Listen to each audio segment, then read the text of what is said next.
साहब जानते हैं, लोग सफलता चाहते हैं, लेकिन सफल होने के लिए तैयारी करने की कीमत नहीं चुकाना चाहते साहब।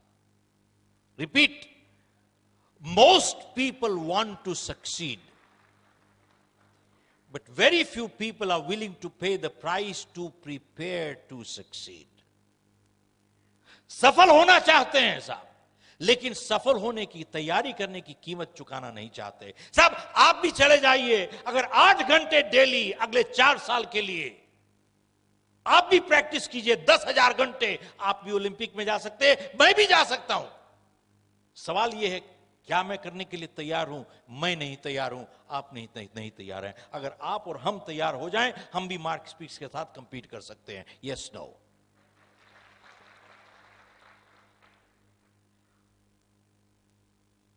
साहब 2 साल पहले ओलंपिक से माइकल फेल्प्स का हाथ फ्रैक्चर हो गया था, और डॉक्टर ने उसको कहा कि देखिए अब आप पानी में नहीं जा सकते। और सवाल यह है कि अगर आपका हाथ जुड़ जाए तो क्या इसमें उतनी ताकत दोबारा से आ सकती है जैसे पहले थी? आप ओलंपिक्स में कंपीट कर रहे हो, अड़ोसी पड़ोसी के बच्चों के साथ नहीं कर रहे हो। माइकल फेल्प्स 10 साल से ट्रेनिंग कर रहा था, इसकी पूरी जिंदगी का सपना चूर हो रहा था साहब।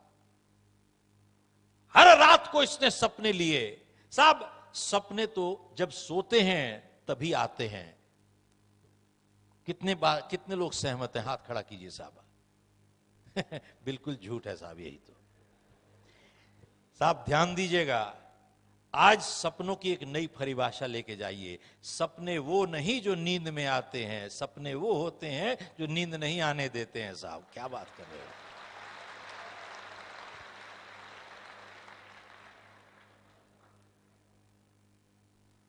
माइकल फेल्प्स ने अपनी जिंदगी का सपना देखा टूटते हुए। बोला साहब मैं पानी में जाऊंगा, हाथ इस्तेमाल नहीं करूंगा, पांव इस्तेमाल करूंगा। साहब ट्रेनिंग करता रहा माइकल फेल्प्स। उसके बाद 2008 में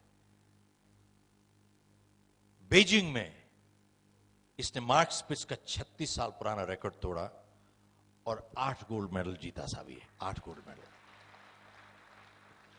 और 8 में से एक इवेंट थी 100 मीटर्स बटरफ्लाई स्ट्रोक। अंदाजा लगाइए कि माइकल फेल्प्स और जो दूसरे नंबर पे आया था, कितना फासला रह गया था साहब। 1/100th ऑफ ए सेकेंड, एक सेकेंड का 100वां हिस्सा। अब साहब कैसे कैलकुलेट करते हैं आप कीजिएगा, मुझे आता नहीं साहब ये सब करना। एक सेकेंड का 100वां हिस्सा। और कहा जाता है कि जब इसका हाथ फ्रैक्चर हो गया और यह हाथ से प्रैक्टिस कर रहा और लात से प्रैक्टिस कर रहा था, इसकी लेग्स इतनी स्ट्रांग हो गई थी दैट लास्ट पॉइंट इसी ने उसको लास्ट पुश दिया साहब। लास्ट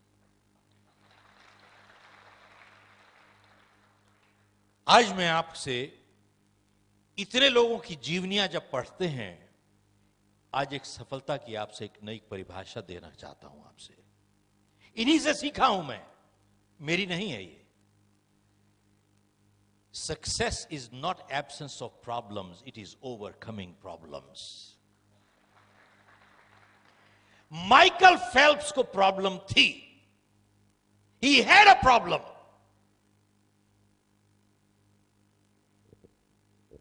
सब समस्या के ना होने को सफलता नहीं कहते, समस्या के ऊपर काबू पाने को सफलता कहते हैं। He had a problem.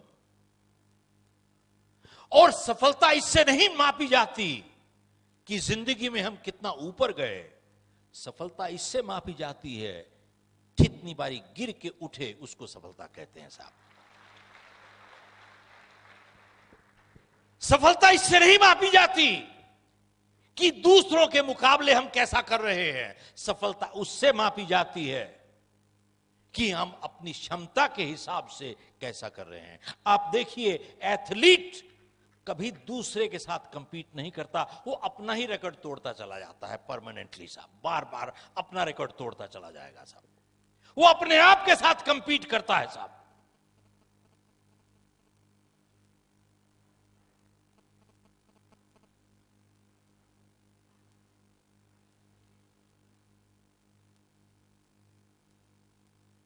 कुछ 6 महीने पुरानी बात है,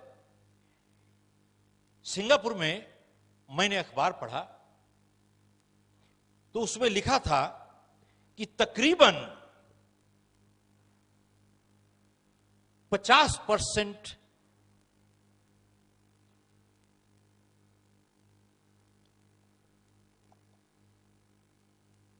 बिजनेसेस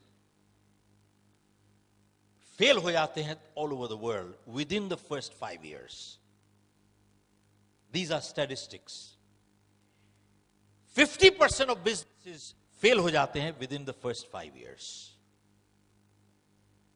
और अमेरिका में ये स्टैटिस्टिक्स है कि तकरीबन 90% बिजनेसेस फेल हो जाते हैं पहले 5 साल में.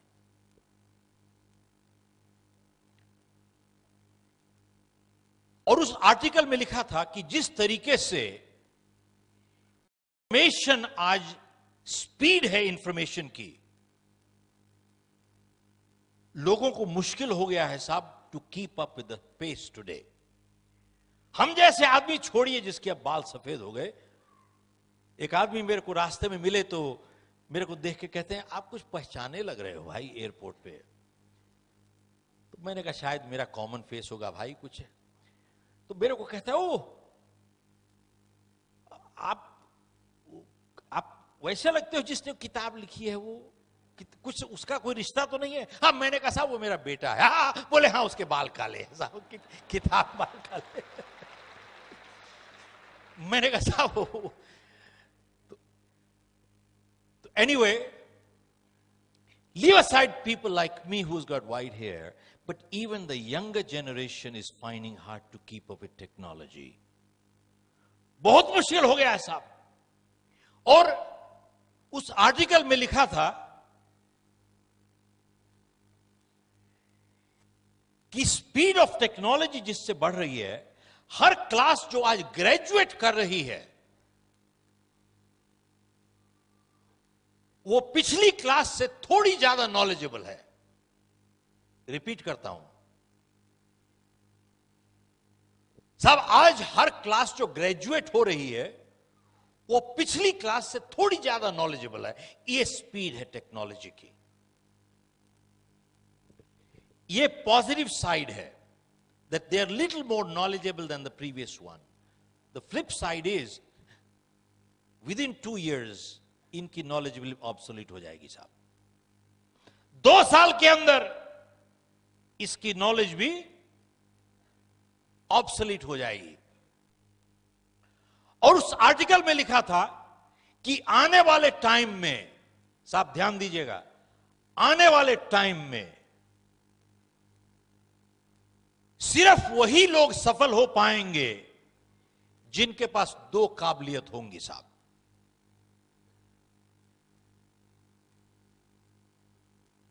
People who have people skills and people who have selling skills.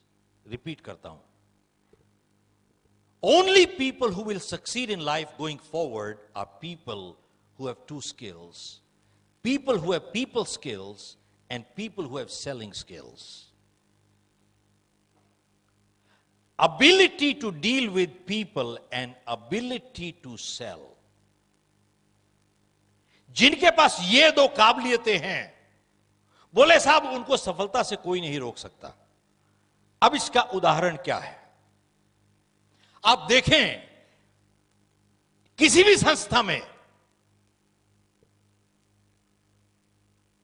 आप देखिए जितना लोअर एक वर्कर होगा 90% उसका टाइम टेक्निकल स्किल्स में चला जाएगा.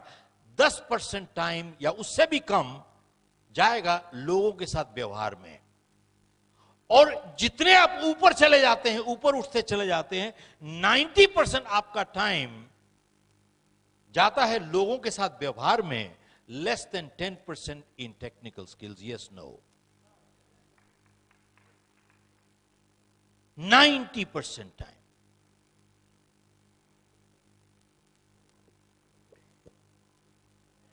यूएस में एक लीडरशिप मीट हुई, तो वहां पे कुछ लोगों को, गिनती के लोगों को बुलाया, तो हमारे को भी बुलाया हुआ था। वहां 5 दिन की लीडरशिप समिट थी। तो वहां पे एक चीज बहुत उभर के आई कि आज की जो जनरेशन है, they are very tech savvy. सब टेक्नोलॉजी में कमाल कर देते हैं लोग। They can spend hours in front of that, what do you call it, I don't know how to call it, thank you, monitor. हमारे टाइम में तो मॉनिटर वो डंडा लेके जो बैठते थे क्लास में, उसको मॉनिटर कहा करते थे साहब, मॉनिटर। तो साहब मैं सिर्फ जानना चाहता था, खाई मैं ही अनपढ़ हूं या कोई और भी है साहब? Monitor, they can spend hours in front of that machine. They're so comfortable with that machine.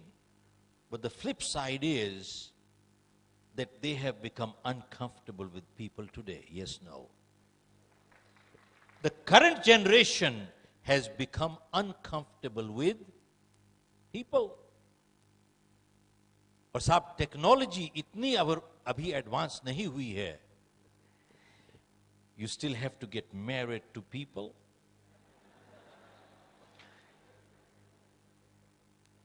You can't have babies from computers as of now. आगे आने वाले टाइम में क्या होगा पता नहीं साहब. You have to live with people. और साहब किसी ने बहुत सही बात कही है, टेक्नोलॉजी और टेक्नीशियंस आप हमेशा पैसे के साथ खरीद सकते हो, लेकिन दुनिया में सबसे अमीर इंसान रिश्ते उनको बनाने ही पड़ते हैं.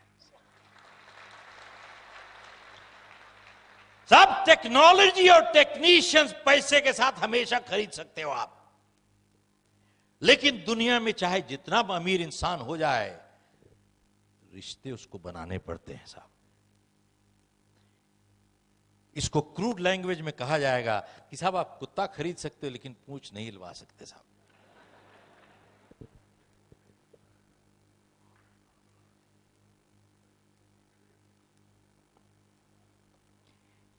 Technical people skills, they are crucial. और दूसरा is selling skills. दूसरा is selling skills. तो साहब हमने जब किताब लॉन्च की पिछले साल, You Can Sell, तो प्रेस वाले आए वहां पे और बोले कि किताब का नाम है You Can Sell. ये किताब लगता है सेल्स प्रोफेशनल्स के लिए है. तो मैंने उनसे वापस सवाल पूछा, साहब आप बताइए मुझे कौन नहीं बेच रहा. तो मैंने इस किताब से एक डेफिनेशन निकाल के दी, definition of a sales person by Robert Louis Stevenson. इसमें डिफाइन किया है साहब, Who is a salesperson?